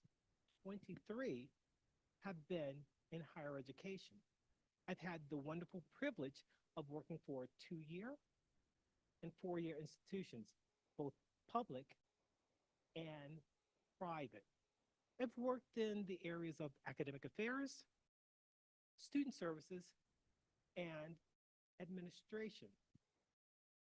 So as I indicated, I would come to the role as president very, very well prepared. I spent 2 years as president within a multi-college district at Peralta, serving as the president of College of Alameda. And it would be my great honor to take the knowledge, skills, and abilities that I've acquired over my 36 years to serve here. I see a great deal of synergy between my values and the values that Pierce College has in terms of supporting and helping to make an impact in the lives of its students in an equitable, inclusive manner. So I thank you for your attention and your resilience, having gone through this with other folks and still seem somewhat alert and willing to listen to someone else drone on and on and on about themselves. So I'm going to stop there and take some questions from you all so that I can gain a better sense of what's important to you. Very good. So we have a set of questions here, fixed questions that have been submitted voluntarily from members of the college community. They've been vetted through human resources. And these will be the same questions that have been asked this morning of all finalists in our forum. I do want to alert you, Dr. Jones, that you're a lot like me when we talk. And as long as it's away from your mouth, the people on the live stream will not be able to hear you. So if you can concentrate on that microphone, they will stop blowing up my phone right now. Okay. Don't want that. We can't hear him. Okay, first question. Many of our college's student populations come from families whose parents have not attended college. What do you perceive to be the need of first-generation students, and what types of support services can we develop to support this first generation of college scholars? Well, you know, what I think that particularly parents of first-generation students need to gain from us is a sense of community, that they belong, that they, as well as their child, belong as part of an academic community, that we believe in their potential of achieving great success. And not only do we believe in it, that we have organized, structured support systems and individuals that are deeply committed to ensuring that that comes to fruition. And so, and that there are lots of ways in which first generation students can get connected to the college community. There's lots of supports, but there's also opportunities to find their smaller community within the larger college environment. And I also think that in addition to helping the parent to feel that their child is well supported and belong as part of our community, we have to create opportunities for engagement with the parents, because as we know that in many adult learners, they also do not, in many instances, have degrees or credentials, and that we invite them to learn and to explore all the ways in which they can connect themselves directly, not necessarily via their student, but also connect to the college community as well, so that they feel that they belong to the community, because they are part of the overall community, and our mission is to serve and impact the broader community holistically. So. Very good. Next question. Working within a large district, one with multiple colleges, how will you navigate advocating what is best for Pierce College? Well, that's a very, very delicate balance. dance, as it were to speak.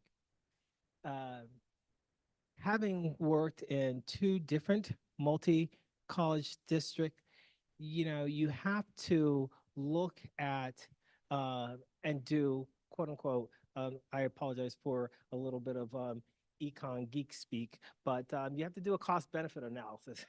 you know, when is it better to collaborate rather than to advocate or compete?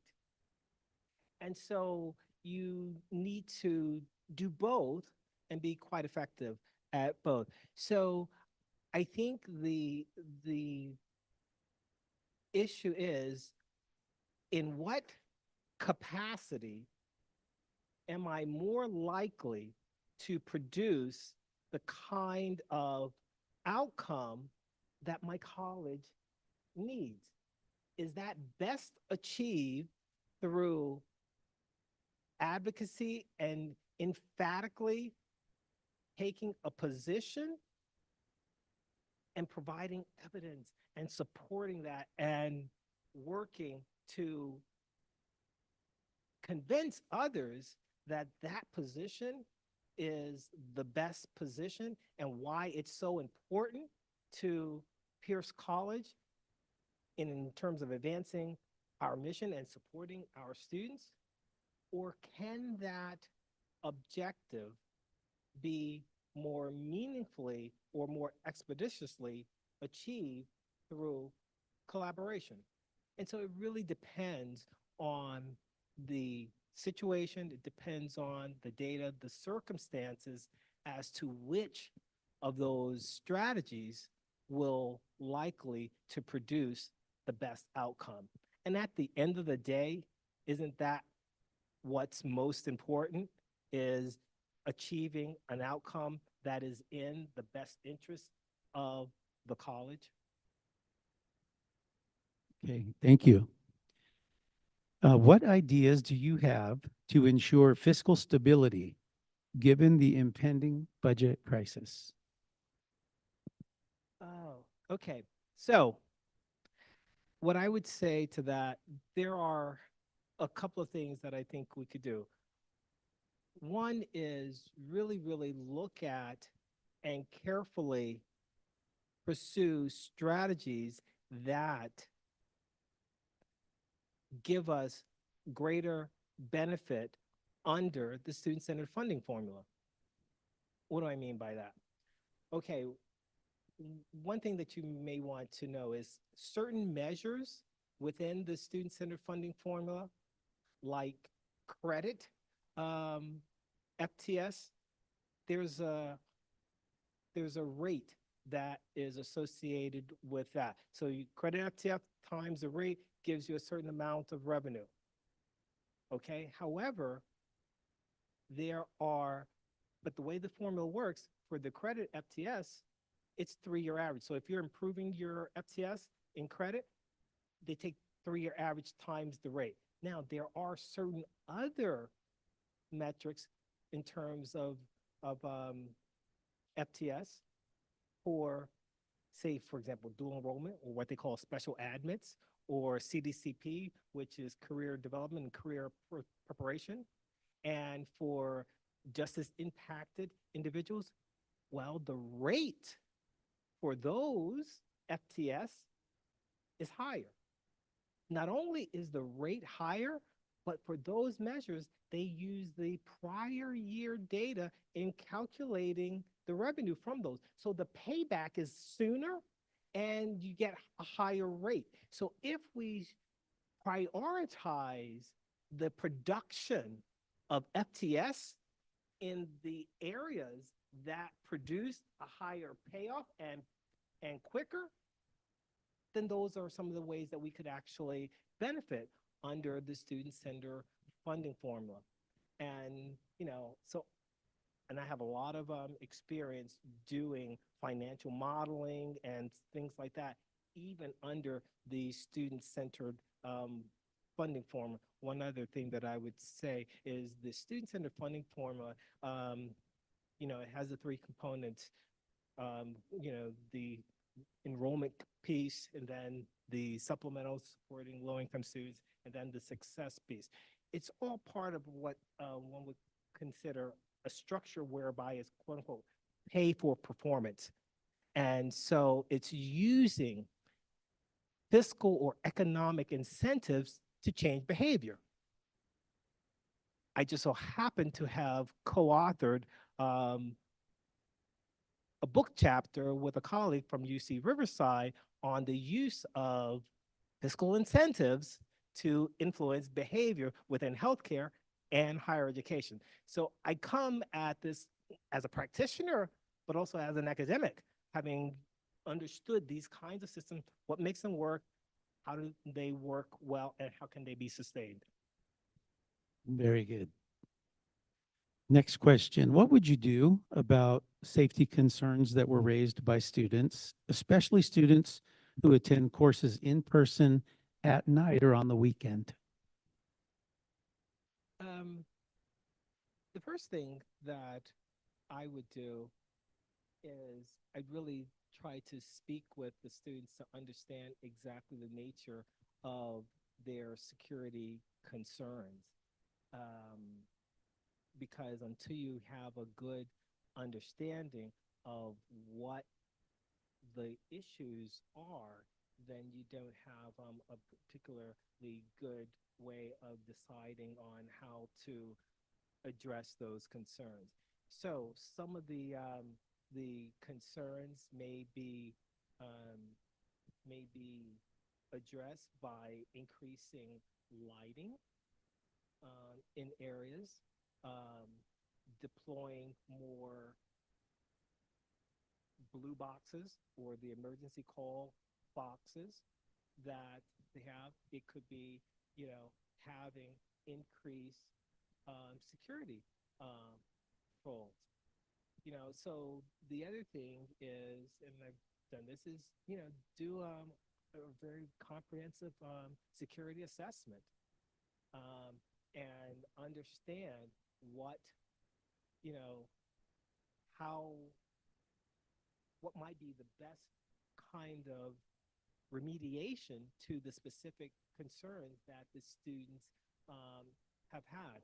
I have had the opportunity to have overseen safety and security at a couple of campuses that I've been involved in, and so dealing with issues of safety and security is not foreign to me. I've even had the opportunity to write emergency response plans and business continuity plans and things like that. So I do have some experience dealing with safety and security matters, but in order to know how best to proceed, I'd really have to gain a good understanding of what the students' concerns were, and then also look at the data in terms of incidences that might be reported in your clearing reports and so forth and so on, so to gain even a better insight as to how prevalent those issues might be. Okay. Our next question. What should be the role of a college president in raising funds to support special student populations such as veterans, foster youth, dreamers, and formerly incarcerated? Well, I think the president should play a major role in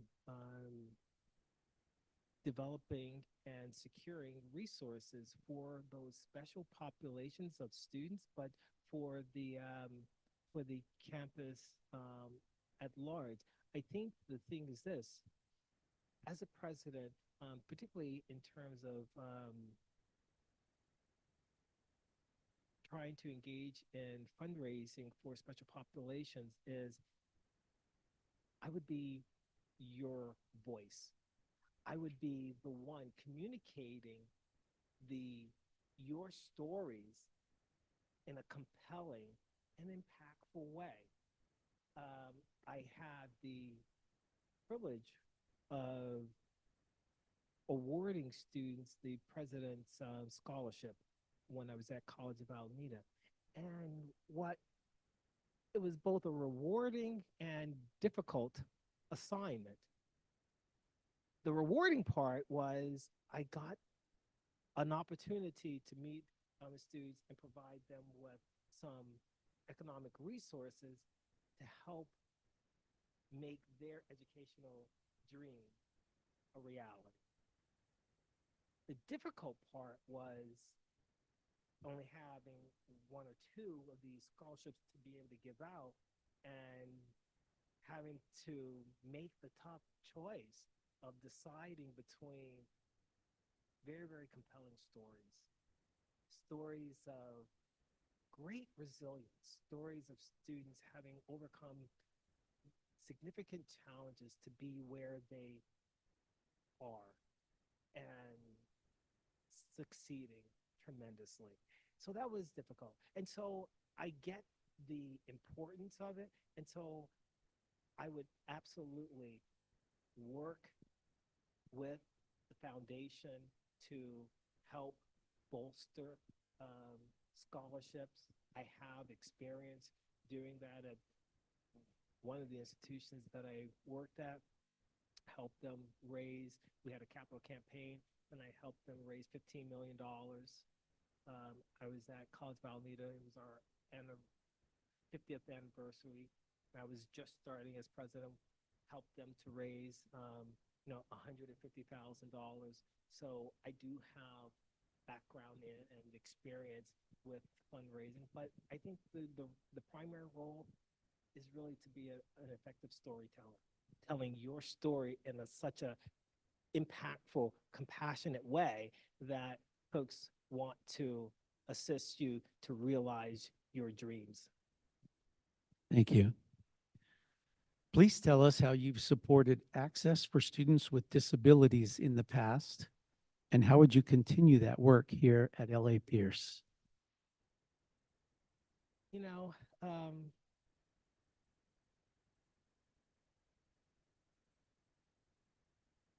one of the things that that I've that I've done is we've had as part of enhancing the overall campus environment, we've had to do what we call ADA assessments, Americans with Disabilities Act assessment, to ensure that our campuses are accessible to everyone, irrespective of your disability status. And so that's one way, is doing the assessment and then developing plans to make changes to the physical environment, to ensure that there is clear travel pathways to enter into facilities. Also that there are defined requirements in terms of the number of accessible parking spaces, and ensuring that we have enough based on the size of the population. And then the other things that I've done is provided resources to our disability services department, and ensuring that those units and the counselors and folks that work there had the needed support that was desired. The other thing that we did was, when we transitioned from from in-person to online instruction, we made sure that our content, when we put it online, met the accessibility requirements also, because we made sure that images were appropriately tagged so that they can be read by the assistive services that the technology that folks with disability use to access that information. So there are a number of different things that can be done to support the students, but more than anything else is just making sure that they understand what is available and the extent to which those services are highly accessible to them. And if those services are are not sufficient, then we'll try to work with them to make sure that they got what they needed in order to be successful as a student on the college campus. Very good. Please share 3 strategies you would propose to help build on-campus enrollment at Pierce College. On-campus enrollment. Well, one thing I would say might be, to potentially connect in-person instruction to service learning opportunities. So you're not only engaged in learning in your classroom, but that's also an opportunity to connect the curriculum to the community and being able to put in practice some of what you're learning.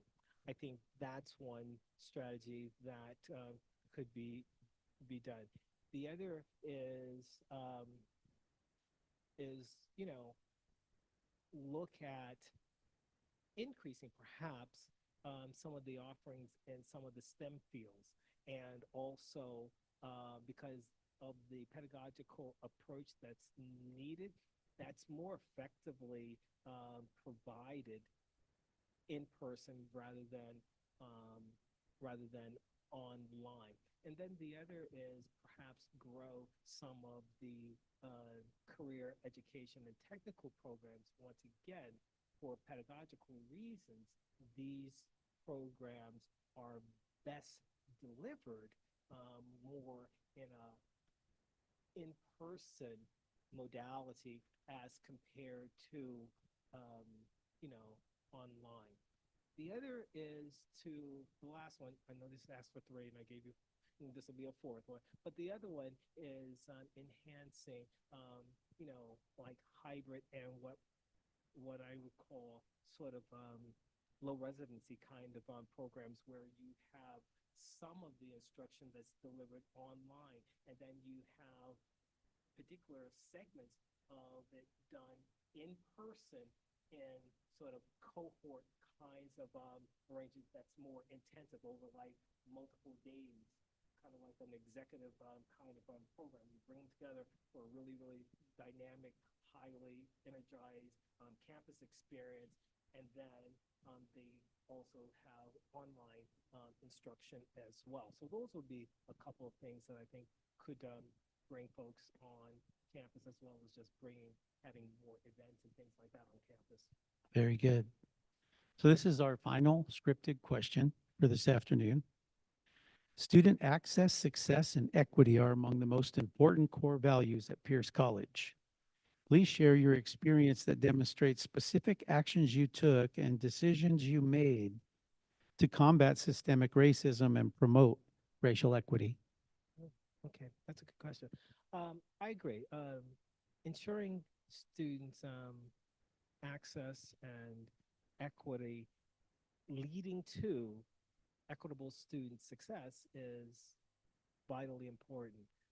A couple of things that I did while at 2 colleges was to move towards implementation of guided pathways from an equity framework, or equity-minded implementation of guided pathways.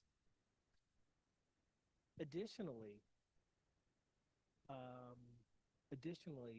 what I've been able to do is look at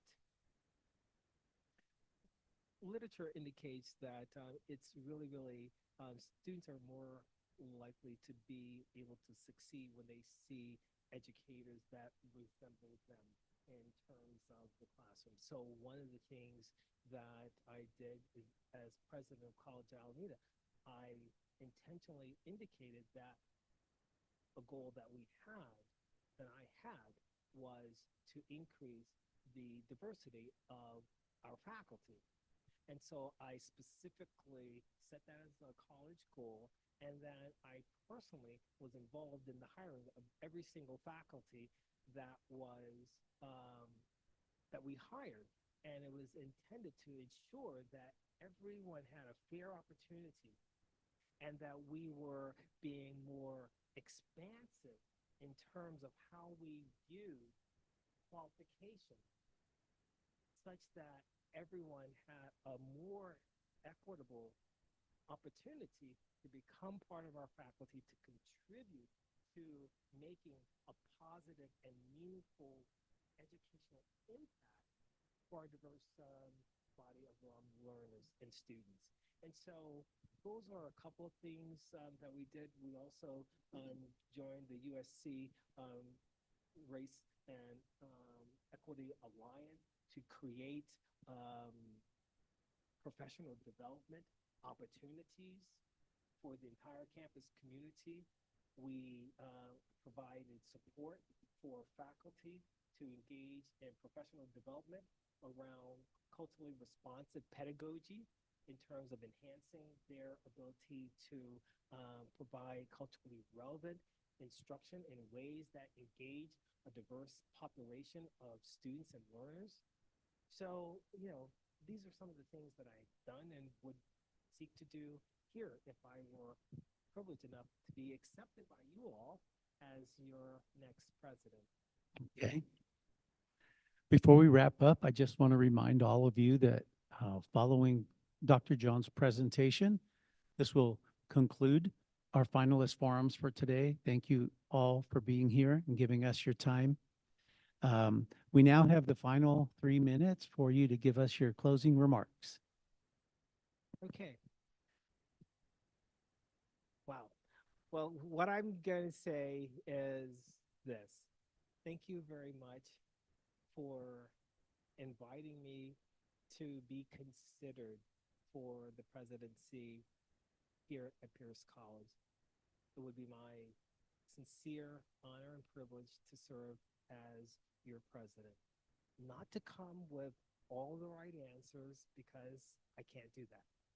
But what I can do is I can work very, very hard alongside each and every one of you to do the good work that you are already so well regarded for. Thank you very much for your time.